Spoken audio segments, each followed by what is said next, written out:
আমরা experts guidance থেকে বলছি, সুকুমার শিকদার। আমাদের আজকের বিষয় মিশরে আবিষ্কৃত প্রাচীন মন্দির। মিশর প্রত্নতাত্ত্বিক দিক থেকে পরম বিস্ময়ের জায়গা। আমরা সবাই জানি, শুধু মিশরের পিরামিড নয়, মিশরের আর এক বিস্ময় যা এখনও তার সম্পূর্ণ রহস্য ভেদ হয়নি, তা মিশরে রাজা বাদশাহ এবং তাদের নিকটজন যারা ছিল তাদের মমি, মৃতদেহকে মমি করে রাখা। এই দুই কৌশল আধুনিক কালেও সম্পূর্ণ সেই রহস্য ভেদ হয়নি, কিভাবে মৃতদেহকে কিসের দ্বারা তারা হাজার হাজার বছর ধরে টিকিয়ে রাখার যে বন্দোবস্ত করেছিল। মমিকে কবর থেকে তুলে নানানভাবে ব্যাখ্যা বিশ্লেষণ করা হয়েছে, কিন্তু স্থির করে এখনো কেউ বলতে পারছে না যে কি দিয়ে কি কৌশলে তা তৈরি করা হতো। আধুনিককালে মমি তৈরি করার কোনো খবর তেমন পাওয়া যায় না। অন্যদিকে মিশরের পিরামিড এবং স্ফিংস, গিজার পিরামিড সর্বোচ্চ, সবচাইতে বড়, তা কিভাবে তৈরি করা হয়েছিল। মিশর যেখানে পিরামিডগুলো তৈরি হয়েছে তার আশেপাশে কোনো পাহাড় নেই, তো সেই অত সংখ্যক পাথরের টুকরো সুন্দর করে কেটে এত উঁচুতে কি করে তোলা হয়েছিল। তখন না ছিল ক্রেন, না ছিল বিদ্যুৎ, না ছিল তেমন কোনো বড় ব্যবস্থা। এই কৌশলও এখন পর্যন্ত কিন্তু রহস্যভেদ করা যায়নি।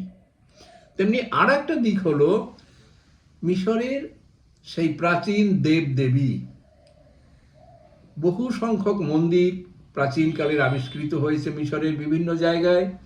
সাম্প্রতিককালে মিশর এবং জার্মানির প্রত্নতাত্ত্বিকরা মিলে একটি হারিয়ে যাওয়া মন্দির, যার আনুমানিক সময়কাল আজ থেকে 2300 বছর আগের, তাকে খুঁজে পেয়েছে। এটা রাজা অষ্টম টলেমি, মিশরের রাজা, সেই সময়কার সম্রাট, তাকে পাওয়া যাচ্ছিল না। তাদের যে আরাধ্য দেবদেবী কারা ছিলেন তাও তেমন জানা যাচ্ছিল না, কিন্তু এটা জানা যায় যে তাদের সময় অনেক মন্দির তৈরি হয়েছিল। প্রত্যেক রাজাই তার নিজের আরাধ্য দেবীর মন্দির তৈরি করে তারা সেখানে পুজো অর্চনা করতেন। তাহলে সেই রকম একটি মন্দির আবিষ্কৃত হয়েছে, যার দেবীর মুখ সিংহের আকৃতি।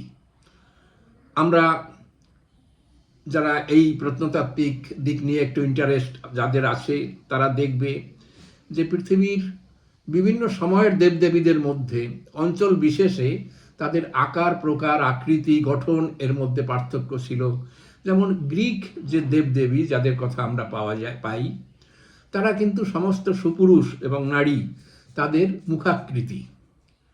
কিন্তু মিশরে যে দেবদেবীদের পাওয়া গেছে তাদের কিন্তু অনেকেরই মুখ বিভিন্ন প্রাণীর আকারের। শুধু প্রাণী কারা? বাজ পাখি, শৃগাল, কুকুর, গরু, সাপ, এই ধরনের প্রাণীরও মস্তক বিশিষ্ট আকার মানে দেবদেবী তাদের পাওয়া যাচ্ছে। কেন এটা হয়েছিল সে প্রত্নতাত্ত্বিক গবেষণার বিষয় এবং তার বিস্তার আলাদা, সেটা আমরা পরে যাব। আমরা এখানে মিশরের কয়েকজন দেবদেবীর কথা এখানে উল্লেখ করি। যেমন রা একজন দেবতা ছিলেন, তিনি সূর্যের দেবতা। স্বর্গ, মর্ত এবং পাতাল, স্বর্গ, মর্ত, পাতাল, মর্ত মানে পৃথিবী, এর সৃষ্টি তিনি করেছিলেন বলে তাদের সেই পৌরাণিক বিশ্বাস ছিল। তিনি যেমন ছিলেন প্রধান দেবতাদের একজন, এছাড়াও ছিলেন আইসিস হলেন আর এক দেবতা, ওরিসিসের স্ত্রী। তিনি শুভ ভবিষ্যৎ নির্ধারণ করা এবং মৃতদেহ তাদের রক্ষা করা, মৃতদের রক্ষা করার দেবী ছিলেন। তার স্বামী, যার নাম ওরেসিস, তিনি মর্তের দেবতা এবং মর্তে স্থায়ীভাবে সুন্দর সমৃদ্ধশালী জীবন নিশ্চিত করার জন্য এই দেবতার আরাধনা করা হতো। এর পরের দেবতার নাম পাওয়া যায় হরুস, আইসিস, এবং কেউ হরুসকে বলেন ইরিস। এই নামও আছে তার। ইনি আইসিস ও ওরুসিসের পুত্র। তিনি আকাশের দেবতা, যুদ্ধ এবং শিকার এই দুই কর্মের জন্য তিনি অধিষ্ঠিত। অনুবিস নামের আর একজনকে পাওয়া যাচ্ছে, তিনি কুকুর কোথাও বা শৃগালের মুখ বিশিষ্ট দেবতা। তিনি মৃতদেহ এবং মমিকে রক্ষা করবেন, এই জন্য তাকে পুজো করা হতো।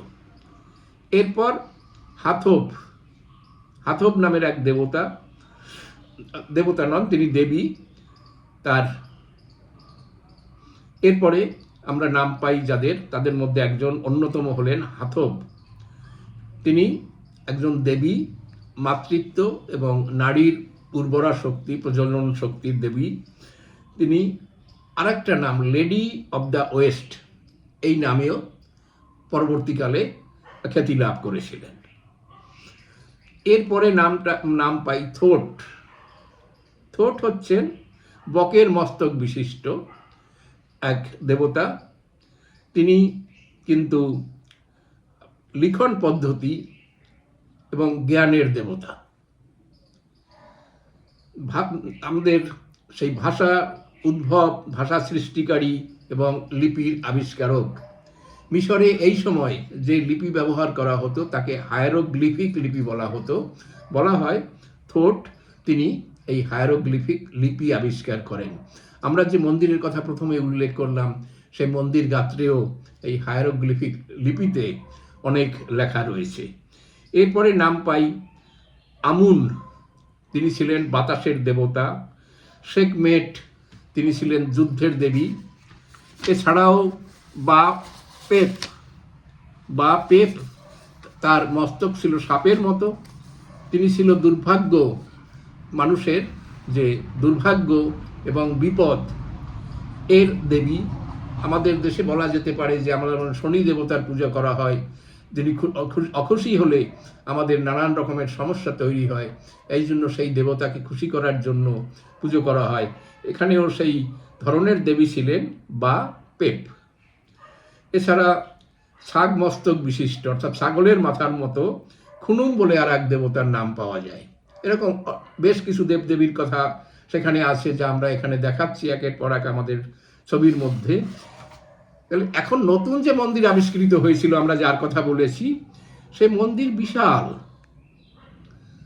তা 51 মিটার চওড়া এবং 18 মিটার উচ্চতা বিশিষ্ট, অর্থাৎ সেই পাথরের দ্বারা 18 মিটার উচ্চতা বিশিষ্ট এবং 51 মিটার চওড়া সেই বিশাল মন্দির যে তৈরি হয়েছিল, সেখানে অধিষ্ঠাত্রী দেবী ছিলেন সিংহের মস্তক বিশিষ্ট। হ্যাঁ, শুরুতে আমরা যে মন্দিরের কথা উল্লেখ করেছিলাম, সে মন্দির অষ্টম টলেমির রাজত্বকালের। তখন সোহাগ নামক অঞ্চলে এই মন্দির তৈরি হয়েছিল। সেই মন্দিরের আকার অনেক বড়, 51 মিটার চওড়া এবং 18 মিটার উচ্চতা বিশিষ্ট। সেই মন্দির গাত্রে অনেক হায়ারোগ্লিফিক লিপি পাওয়া গেছে, তার পাঠোদ্ধারের চেষ্টা হচ্ছে, এখনো তার সম্পূর্ণ হয়নি। সেখানে যে দেবীর পাওয়া গেছে, তিনি সিংহের মুখ বিশিষ্ট, এবং সিংহ মুখ বিশিষ্ট সেই দেবীর নাম রেপিট। এটা এখানে মিশরের দেবদেবীর মধ্যে এই নতুন সংযোজন, যা আমরা এখানে ছবিতে দেখাচ্ছি। তাহলে এইভাবে প্রাচীন মিশর যত দিন যাচ্ছে, এখনো গবেষকদের কাছে, প্রত্নতাত্ত্বিকদের কাছে তা আকর্ষণের বিষয়। এখনো মনে করা হচ্ছে সমস্ত রহস্য তার এখনো উদ্ভাবন করা যায়নি, সম্পূর্ণ কিছু এখনো রহস্য আমাদের কাছে উন্মোচিত হয়নি। আমরা অপেক্ষা করব আরও নতুন কি পাওয়া যায়। নমস্কার।